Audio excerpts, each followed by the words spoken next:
گروہ آیا تھا، اللہ کے نبی علیہ الصلاۃ والسلام نے ان کو مسجد نبوی میں ٹھہرایا، اور اللہ کے نبی علیہ الصلاۃ والسلام ان کو مسجد نبوی میں ٹھہرانے کے بعد آپ نے ان کے کھانے پینے اور ہر طرح کی سہولت کا انتظام فرمایا۔ اس کے بعد آپس میں مذہبی گفتگو کا آغاز ہوا۔ اللہ کے نبی علیہ الصلاۃ والسلام نے ان نصارہ سے کہا کہ اے نصرانیوں، بتاؤ کہ تورات کو اللہ رب العزت نے حضرت عیسیٰ پر انجیل کو اللہ نے حضرت عیسیٰ پر اتاری یا نہیں اتاری؟ تو انہوں نے کہا کہ ہاں، اللہ نے انجیل کو حضرت عیسیٰ پر اتاری۔ تو اس پر اللہ کے نبی علیہ الصلاۃ والسلام نے کہا، دیکھو، جو کتاب کو نازل کرنے والا ہوتا ہے وہ خدا ہوتا ہے، اور جس پر کتاب نازل کی جائے وہ خدا نہیں ہو سکتا۔ پھر اس کے بعد اللہ کے نبی علیہ الصلاۃ والسلام نے فرمایا، اچھا یہ بتاؤ کہ تمہارے عقیدے کے مطابق حضرت عیسیٰ پر موت آئے گی یا نہیں آئے گی؟ یأتی علیہ الفنا، حضرت عیسیٰ پر موت آئے گی، بلکہ اکثر عیسائیوں کے عقیدے کے مطابق حضرت عیسیٰ کو یہودیوں نے قتل کر دیا اور ان کو آسمان پر اٹھا لیا گیا۔ ان کا عقیدہ نہیں ہے، بلکہ ان کا عقیدہ یہ ہے کہ یہودیوں نے حضرت عیسیٰ کو موت دے دی، سولی پر چڑھا دیا گیا۔ مگر اللہ کے نبی نے عیسائیوں کا ایک گروہ تھا جن کا یہ عقیدہ ہے کہ اللہ نے حضرت عیسیٰ کو آسمان پر اٹھا لیا، اور پھر مسلمانوں کے عقیدے کے مطابق قرب قیامت وہ نازل ہوں گے۔ اللہ کے نبی علیہ الصلاۃ والسلام نے فرمایا، یأتی علیہ الفنا، عیسیٰ پر موت آئے گی یا نہیں آئے گی؟ تو اللہ کے نبی علیہ الصلاۃ والسلام کو جواب دیا گیا، ہاں آئے گی۔ تو فرمایا کہ جس پر موت آتی ہے وہ خدا نہیں ہو سکتا۔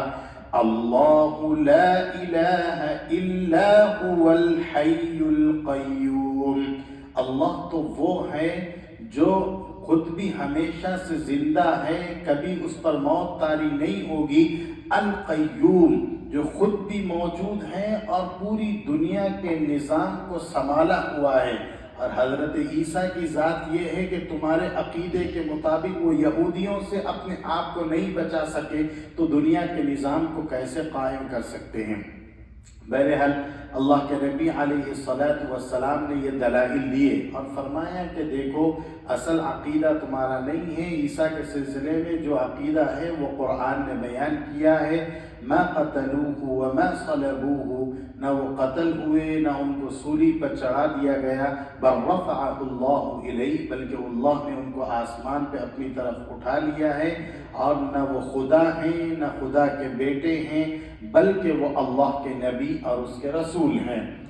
اس کے بعد اللہ کے نبی علیہ الصلاۃ والسلام نے جب ان کو یہ دلائل دیے تو انہوں نے کہا، اچھا تمہارے قرآن میں خود کہا گیا کلمۃ اللہ، کہ حضرت عیسیٰ اللہ کے کلمے ہیں، روح اللہ، حضرت عیسیٰ اللہ کی روح ہے۔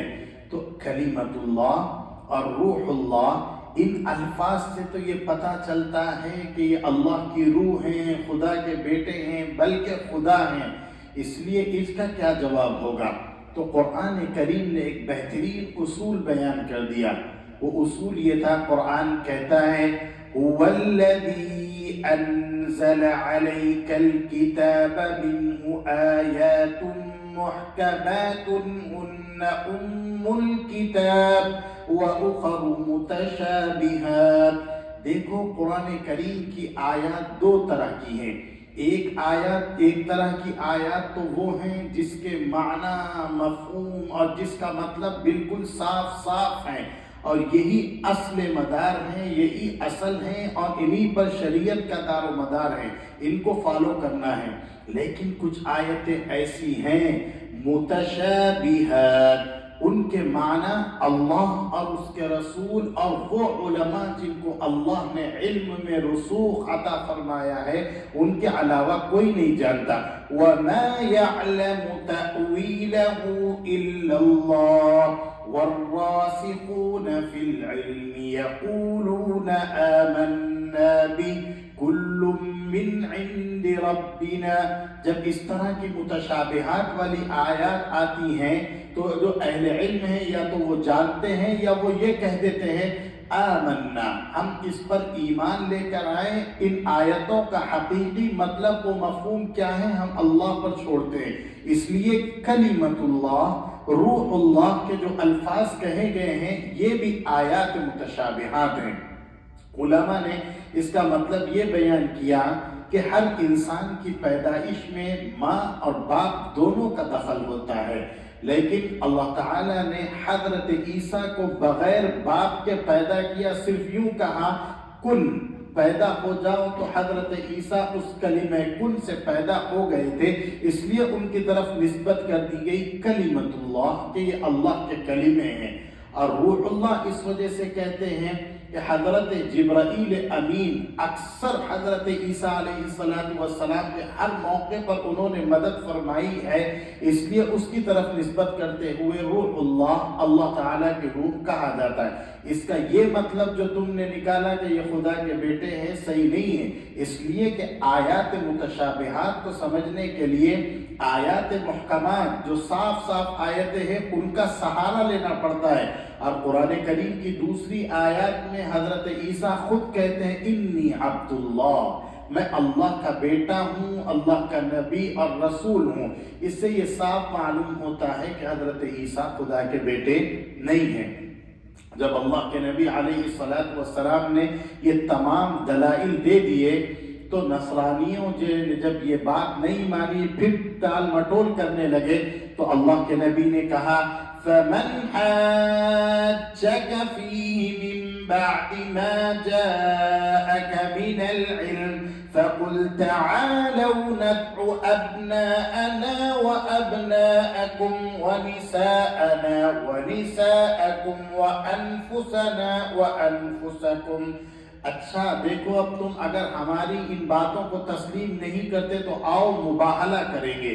تم اپنے بیٹوں کو، اپنی بیویوں کو، اپنے قریبی لوگوں کو بلاؤ، میں بھی اپنے نواسوں کو، حضرت حسن، حسین، فاطمہ، علی، اپنے رشتہ داروں کو لے کر میدان میں آؤں گا. اور پھر کہیں گے فَنَجْعَلْ لَعْنَةَ اللَّهِ عَلَى الْكَاذِبِينَ، اور یہ دعا کریں گے کہ جو لوگ حق پر نہیں ہیں وہ لوگ ہلاک ہو جائیں اور جو لوگ حق پر ہیں وہ محفوظ ہو جائیں.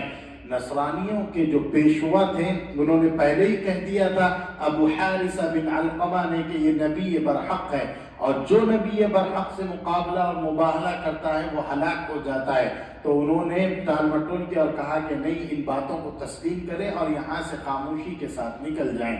بہرحال نصارہ کے عقیدوں کی اصلاح اس صورت میں کی گئی. اس لیے شروع کی آیتوں میں اللہ تعالیٰ نے حضرت عیسیٰ کے سلسلے میں اور پھر یہ فرمایا کہ تم تعجب کرتے ہو کہ حضرت عیسیٰ بغیر باپ کے ہوئے، اس لیے تم ان کو خدا کہتے ہو. ذرا غور کرو، ان مثل عیسیٰ عند اللہ کمثل آدم، عیسیٰ تو بغیر باپ کے پیدا ہوئے، آدم تو وہ ہے جو بغیر ماں اور بغیر باپ دونوں کے پیدا ہوئے. تو زیادہ عجیب و غریب بات حضرت عیسیٰ سے حضرت آدم کی ہے، اس لیے تمہیں غور و فکر کرنا چاہیے. اور پھر فرمایا دیکھو هُوَ الَّذِي يُصَوِّرُكُمْ فِي الْأَرْحَامِ كَيْفَ يَشَاءُ، اللہ جو ایک پانی پر انسان کا نقشہ کھینچ سکتا ہے، اس خدا کے لیے بغیر باپ کے حضرت عیسیٰ کو پیدا کرنا کوئی مشکل کام نہیں ہے. لا الہ الا هو العزیز الحکیم، وہ زبردست ہے، جو چاہے کر سکتا ہے، بغیر ماں باپ کے بھی پیدا کر سکتا ہے، بغیر باپ کے بھی پیدا کر، کب کس کو کس طرح پیدا کرنا ہے. الحکیم، وہ حکمت والا ہے، اس کی حکمتوں کو وہی جانتا ہے. اللہ رب العزت مجھے اور آپ کو قرآن کریم کو پڑھنے، سمجھنے اور اس پر عمل کرنے کی توفیق عطا فرمائے. سبحان اللہ بحمدہ، سبحانک اللہم